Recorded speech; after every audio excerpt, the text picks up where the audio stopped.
Have you ever just looked up at the night sky, or maybe down at something as simple as a leaf, and just felt completely in awe? It all seems so impossibly complex, so perfectly arranged. And it makes you wonder about the very fabric of our reality. Is all of this, the stars, the planets, us, is it all just one big cosmic accident? A bunch of random, chaotic events that just happen to work out? Or could there be something more?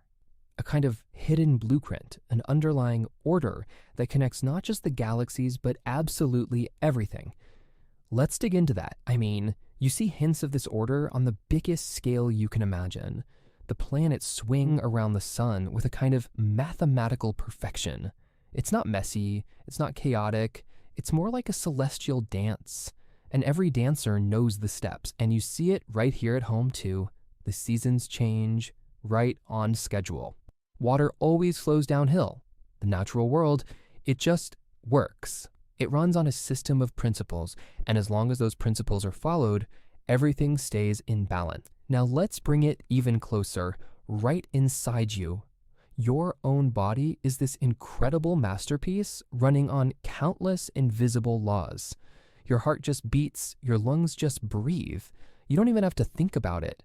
It's undeniable. There is an order to things, from the biggest galaxies all the way down to our DNA. So, all this order we're seeing, it suggests it's not just a coincidence.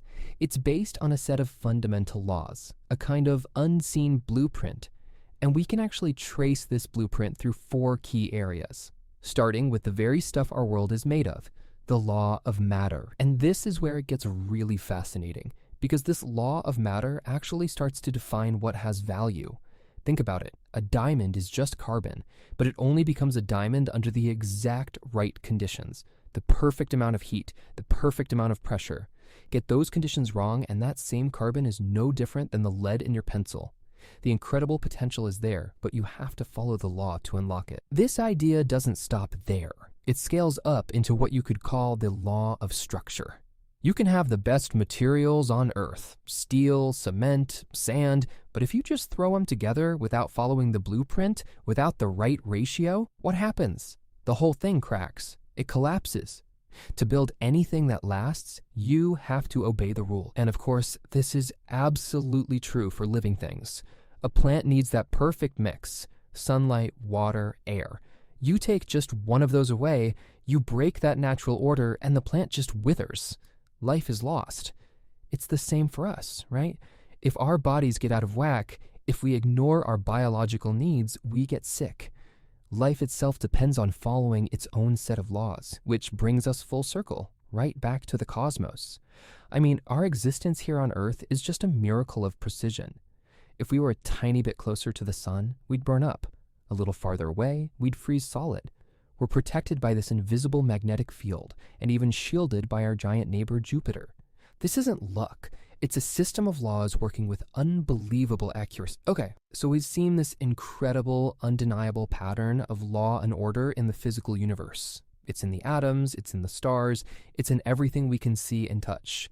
But what about the things we can't see? Does this same principle, this same blueprint, apply to our inner world? What about in our hearts? Well, the thinking goes that it absolutely does.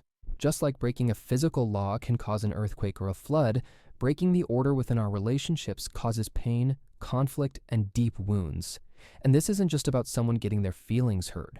The idea is that it's a violation of real, fundamental psychological laws that are woven into our very being. And if you take that one step further, if there are laws for physics and laws for our relationships, then it's suggested there's one ultimate law, a law that governs the most important connection of all, the one between humanity and God. It's called the law of truth, and when that law is followed, that connection is alive and thriving. But the consequence for breaking this law is just as absolute. When that truth is broken, the connection is cut. It's not just a feeling of distance, it's a total severing of the spirit. The Bible actually has a name for this. It calls it spiritual death, the ultimate disconnection. So let's look at how this story unfolds spiritually. It starts back in Eden, where humanity's status is described as being children of God, living right in that law of truth. Then comes the fall. The law is broken and that connection is severed. For the next 4,000 years, humanity's status changes. We become servants. Then we get to the New Testament, the great turning point, when Jesus arrives, and his whole mission is to restore that broken law of truth and change our status once again. And the change in that status is everything. I mean, think about it. A servant serves a master. You obey out of duty, maybe even fear. It's an obligation. But a child loves a father. You obey not because you have to, but because you love and you trust. So the mission wasn't just about a legal pardon. It was about transforming the entire relationship from one of duty to one of pure love. The result of living in this restored connection, this restored law, it's said to be completely transformative. The invitation is really simple, and it comes with an incredible promise.